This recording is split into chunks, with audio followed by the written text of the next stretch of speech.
Thank you all for joining us here at I-80 Sports, where today we continue our 32-part 2021 team preview. Today's team, the Pittsburgh Penguins. Thank you all for joining us here again at I-80 Sports.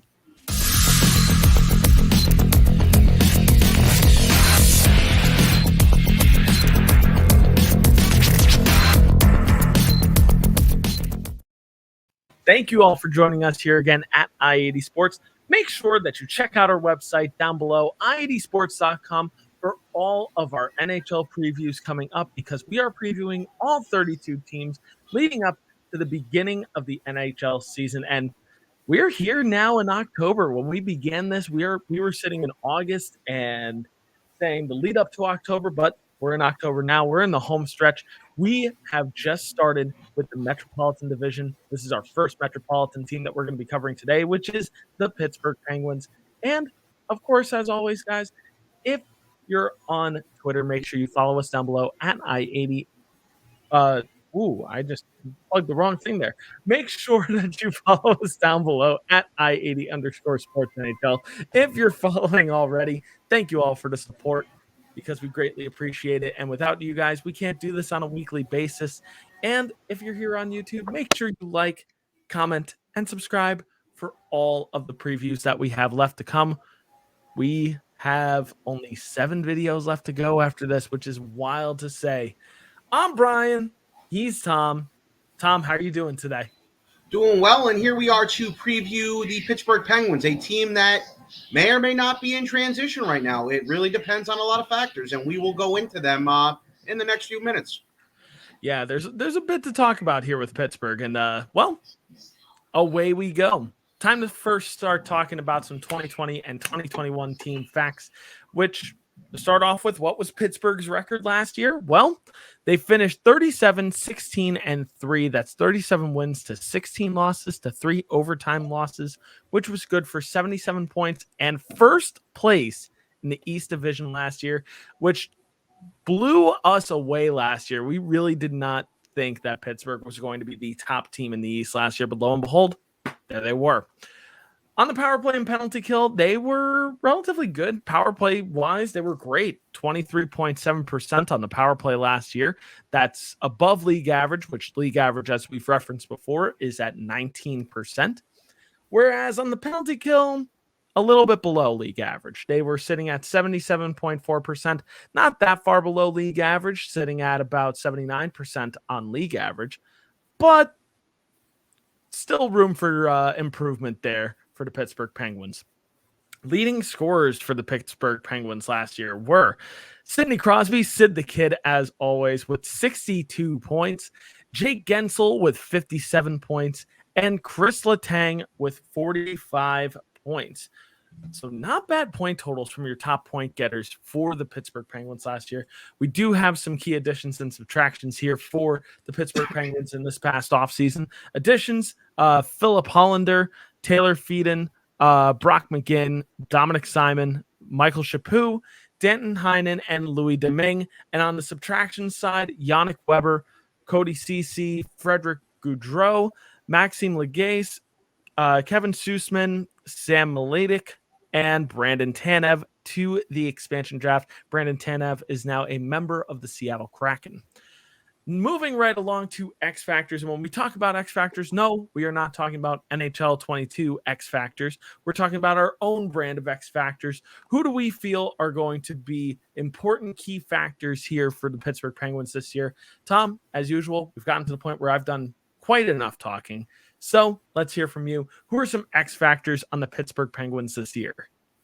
Well, I guess a common theme lately in what I've been doing in these videos is I've kind of been highlighting upper management as X factors with certain clubs. And I hate to keep doing it and sounding like a broken record, but I just feel like it's way too obvious with this team. Right now, as we already know, we haven't really gotten into it yet, but I guess I'll spoil the party for the people who don't know. Sidney Crosby is out 6 weeks. Evgeny Malkin is out 2 months. Right now, you have a new president there, a new guy running things in the form of Mr. Brian Burke. I've discussed numerous times with Brian Burke. He's no stranger to going into teams and tearing them apart and rebuilding them in the way he wants to do it. You know, he's been successful in a lot of places. He won a Stanley Cup in Anaheim. He built a very good team in Vancouver in the early 2000s. I mean, he helped build a really good team in Calgary. Toronto was really the only place he didn't do so well in, but the factors there weren't so great. Anyways, he promised Mario Lemieux, the owner of the team last year and maybe the greatest Penguin ever, that he would stand pat with the Stars and Sidney Crosby, Evgeny Malkin, and Chris Letang. But now with Crosby and Malkin out, he pretty much has, and I hate to say it, he has Jimmy Rutherford scraps out there that they're going to be icing now. If he doesn't like what he sees during these first 2 months with Crosby and Malkin out, I mean, obviously Crosby will be back before the 2 months is up, hopefully. But if he doesn't like what he sees, I can easily see Brian Burke start tearing this team apart, especially if they're struggling towards the end of the season or towards the middle of the season. As we know with Pittsburgh, in the past, they've been slow starters, and then Crosby and Malkin have turned it up, and the team has been in the playoffs or Stanley Cup champion or close to the finals. But at the same time, Crosby and Malkin aren't getting any younger. And Brian Burke has been a person who hasn't been afraid to go up to certain stars, guys like in Vancouver, for example, Mark Messier, guys like that, and tell them, listen, we still want you to do well, but you're not the player you were anymore, and this team's going to have to start looking to go in a different direction in order to be successful in the future. And it's just hard for me to sit here and believe, and I'm sorry to keep rambling, it's hard for me to sit here to believe that Brian Burke is just going to stand pat and listen to Mario Lemieux and say, hey, listen, well, you have to keep parading Crosby and Malkin and trading for stars out there. That's just not how Brian Burke works. And I do really think that if they struggle this year, Brian Burke will start tearing this team up. I don't think you're wrong here in terms of Brian Burke, though. I think it is important to note, somebody who is in charge of hockey operations like Brian Burke is something key to note here with Pittsburgh this year in general, because this is now new territory for the Pittsburgh Penguins in terms of having kind of an alpha owner in this case. But going on to my X factors, one of the biggest X factors to me, even if he misses 6 weeks, it's Sid the Kid. Sidney Crosby is like a clear X factor here. Fun fact with Sidney Crosby, in his entire career, Sidney Crosby has never had a season where he did not average over a point per game. And to me, that's just absolutely nuts. That's godlike. Say what you will about Sidney Crosby. You can argue he made the game softer, these days. But hey, you know what? So did Wayne Gretzky. Wayne Gretzky also made the game a little bit softer too. Tom's shaking his head, but he knows it's true. He knows the writing on the wall with that. But at the same time, the game without Sidney Crosby these days would be very, very different. And Sidney Crosby is certainly that person that post-lockout changed the game forever, whether you like him or hate him. And there's a lot to respect about Sidney Crosby's game. And any team that has Sidney Crosby is automatically going to be a competitive team no matter what, because he is going to force them to be competitive. He, helps those around him. It's the reason why Jake Gensel had his point totals last year. It's the reason why, the rest of this team succeeds is because of it hinges on his performance. Last year was no different. They were first in the East last year, very much because of his 62 points. There were people that were even saying that he should have been nominated and really heavily considered for the Hart Trophy last year. And, there's certainly an argument to be made there. That being said, Crosby missing 6 weeks is going to be a major X factor, and the absence of Crosby early on is going to be interesting to see how Pittsburgh reacts to that. But then it's also going to be interesting to watch once he comes back, how Pittsburgh does when he is fully healthy. And then lastly, for me, the goaltending needs to step up in a big way this year. Hopefully, Pittsburgh still does not regret giving away Marc-Andre Fleury to Vegas when they first expanded for free all those years ago. And honestly, good seasons by Tristan Jarry and Casey DeSmith will help with that, because they both need good seasons in a bad way right now. Moving right along to breakout candidates here. Players who maybe coming into their rookie season haven't had a breakout season yet, or maybe a little bit more of an experienced player who hasn't fully realized his potential yet. Tom, let's start with you. Who's a breakout candidate here for the Pittsburgh Penguins? Well, with such an established club like this one, it's very, very difficult to pick somebody here. I had a real hard time doing it. But I'm going to go with Radim Zohorna. I'm going to go way off the board. He had 4 points in 8 games last year for the Pens, and he's actually predicted to start the season in that second-line center spot, normally taken up by Evgeny Malkin. So he's going to have top 6 minutes to start. It's obvious that he's not going to be there permanently once Crosby and Malkin are back. Maybe when they're back, he'll play the third line center spot. Should they want to keep Jeff Carter in the top 6, maybe move Jeff Carter to the wing. Jeff Carter has played wing before. He's no stranger to playing wing.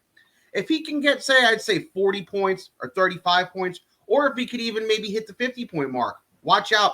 That's a good third line option and a good depth option for the Penguins if he can do it. So my choice is Radim Zohorna. Not a bad pick here, but I've got an even more interesting pick here. Somebody that I don't think people would immediately think of as a breakout candidate on any team. Kasperi Kapanen.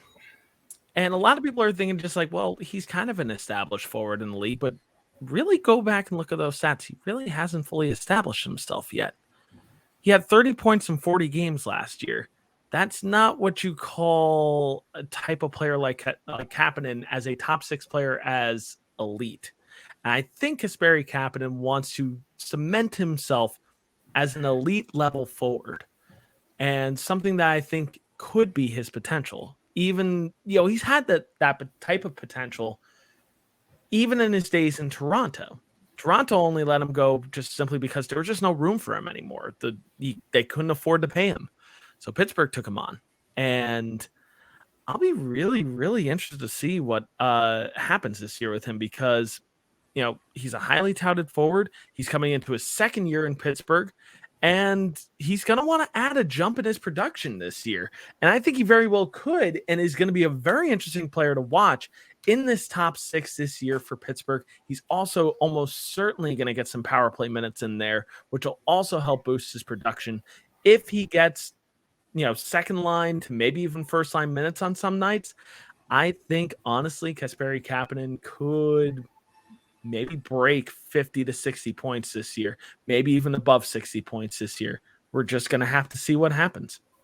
Moving right along to our potential opening night lineup here for the Pittsburgh Penguins, which take it with a grain of salt. We are now in October, so we don't have to fully, talk about this like we did in previous videos, but there are still some room for moves between now and the beginning of the season in a few weeks. So as always, guys, take this with a big grain of salt as we normally do.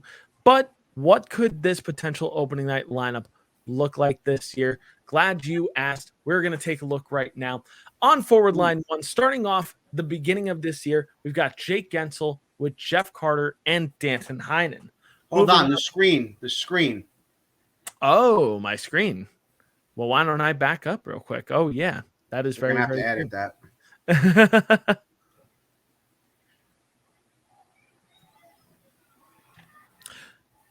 So what could this opening night lineup look like? Well, here we go. So starting on forward line 1, we've got Jake Gensel with Jeff Carter and Danton Heinen. Moving right along to the second line, we've got Jason Zucker with Radim Zohorna and Kasperi Kapanen. On to the third line, we've got Dominic Simon with Evan Rodriguez and Brian Rust. And then the fourth line, Zach Aston Reese with Teddy Bluger and Brock McGinn. Zach Aston Reese also might miss a little bit of time just because of COVID protocol, but we just have to see what happens. Also interesting to note here, as we mentioned previously in this video, Sidney Crosby and Evgeny Malkin are out for right now. For Sidney Crosby's case, potentially a month and a half. For Evgeny Malkin, at least 2 months. So it should be interesting to note here for the forward lines. Next, onto the first line of defense, we've got Brian Dumoulin with Chris Letang. On to the second line of defense, Michael Matheson with John Marino. And the third line of defense, Marcus Peterson with Mark Friedman. Also, it's probably Marcus Pettersson. I also just realized I totally botched that name, but it's totally fine. Everyone laughs at my pronunciations anyway. And then lastly, onto the goaltending. I made it a 1A, 1B situation just simply because I think it's going to be a 60-40 split, maybe even 55-45 split. But goalie 1A, Tristan Jarry, with goalie 1B, Casey DeSmith. So not a bad lineup on paper here for the Pittsburgh Penguins. But as always, we got to talk about some variables here with the Pittsburgh Penguins this year. How could this lineup change between now and the Olympic break? How could things change between the Olympic break to post-trade deadline. So, Tom, let's start with you. What are some variables with this Pittsburgh Penguins lineup this year? Well, I guess the obvious one here, and it's the biggest elephant in the room you could think of, it's the health of Crosby and Malkin. They're both going to be out basically the first 2 months. Crosby will come back before that's up, but Malkin's out for the first 2 months. And once they come back, can they stay healthy? There's no guarantee that once they're back, they're going to be back for good. One of them or both of them could get hurt again. One other thing to keep in mind here is that this is an Olympic year, and both are definitely still going. Crosby is definitely the captain of Team Canada. He was named to Team Canada today, actually, because now due to COVID regulations out in China, they're starting to have to put in provisional rosters early this year. There was a reasoning behind it, and it's just skipping my mind right now. That'll be something we'll discuss another day probably. But he's already going, and I can't see Malkin not going for Russia. I'm hard-pressed to not see him going either. And one of the other things to think about here is this. Remember, you have an owner in Mario Lemieux who basically sat out games back in 2002 so he would be healthy enough to go play for Team Canada in the Olympics. Now, obviously, you have Brian Burke here, and Brian Burke sometimes rules with an iron fist. But could Mario come up to them and tell them around February if they're feeling tired or they're looking a little injured, hey, just take a few games off for the Olympics. No problem. I did it, so you can do it too. Could that be a factor as well with them? Could Lemieux let them do that? Another thing to think about is this. If this team is out on the outside looking in come deadline time, could Brian Burke pull both of them aside and just tell them, listen, guys, you've had a nice run here, but I have to blow this thing up because it's just not working with what we have. Now, while I don't think Sidney Crosby will ever leave Pittsburgh, he'll retire a Penguin. Could Brian Burke give Malkin the option of leaving, or could Brian Burke just very well go and start shopping Malkin other places in order to get a return for him? Like I said, Malkin's name has been kicked around in previous years about maybe leaving Pittsburgh, maybe them trying to trade him before it's too late so they can get some assets for him. And now with Brian Burke here, I think that might be an obvious thing if this team is out of the playoffs around the trade deadline. So just something to think about here. It's the health of them. And like I said with the XFactors before, it's also sort of a variable. What will Brian Burke's decisions be? And what will the relationship between him and Mario Lemieux be like as well in handling these star players? So we'll see what happens. Yeah, it's going to be really interesting to see. I mean, to kind of add on to your point, this team is going to miss Sidney Crosby and Evgeny Malkin for at least a month or so, like bare minimum, at least a month. And you look down, the center at the moment, Jeff Carter, Radim Zohorna, Evan Rodriguez, Teddy Bluger, it's not bad on paper, but could use some bolstering. So that being said, I mean, one person that I kind of, think of as a former Pittsburgh Penguin, could Pittsburgh pick up, Mark Jankowski if the New Jersey Devils decide to let him go from his PTO? That could be a name to watch if Pittsburgh decides to go that route, maybe bolster that center depth a little bit more. Jankowski would certainly bolster it quite a bit in that bottom six with a 6'4" frame. Jankowski could be a very good addition for a currently depleted center for the Pittsburgh Penguins. And then other than that, with Crosby and Malkin coming back, what does that mean for Rodriguez, Bluger, and even Zohorna? What does that mean for their playing time going forward? That's going to be an interesting thing to watch as well. Lastly, I'm looking at two prospects here of when are they finally going to crack the lineup and, stay there for good? Those are Sam Poulin and Pierre-Olivier Joseph. These are two players that I honestly am kind of confused as to how they haven't come up yet. But this is also another kind of theme with what we were talking about before with Brian Burke. Brian Burke is not going to be afraid to blow this team up if he feels like he needs to retool. Pittsburgh doesn't really have a prospect pool at the moment. It's one of the weaker prospects pools in the entire league. I think that's going to be something to kind of watch over the course of this year, next year, especially if Pittsburgh finds himself outside of the playoff bubble. If they find themselves outside of the playoff bubble, Brian Burke is not going to be afraid to maybe trade an asset, get some picks, maybe get some prospects, bolster that prospect depth up again, maybe to even retool for maybe a year or so down the line. Maybe not a full-blown rebuild, but maybe even just a retool. because that might be all Pittsburgh really needs is a retool, not necessarily a rebuild. But left to be seen. Interesting storylines just to watch throughout the year in general. But as we come towards the end of our episode, we have to ask our question of the day, which our question of the day stays the same as always, which is where do the Pittsburgh Penguins finish this year in the Metropolitan Division? Tom, where do you think they end in the Met this year? There's a lot of what ifs here with this team. We've seen with the Penguins in the past, when you basically write them off, they only win a Stanley Cup. When you have them pegged to win a Stanley Cup, they get knocked out in the first round. They get swept in a conference final. Somebody goes out there and outclasses them. So it's really been a Jekyll and Hyde team. The Penguins are, when you expect them to win, they don't win. When you expect them to be terrible, they only go out and win championships. So it's so many variables, so many what ifs with this team,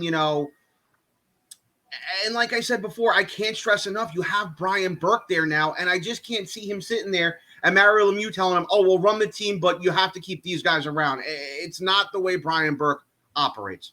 Alas, they could finish anywhere from third place to sixth place. I'm going to be a little bit conservative here, and I'm going to go with fourth place, and I think they're going to grab that last wild card spot. I think it's going to be them and a team that they're very big rivals with fighting for it towards the end of the season. But I think they ultimately maybe make the playoffs just one last time.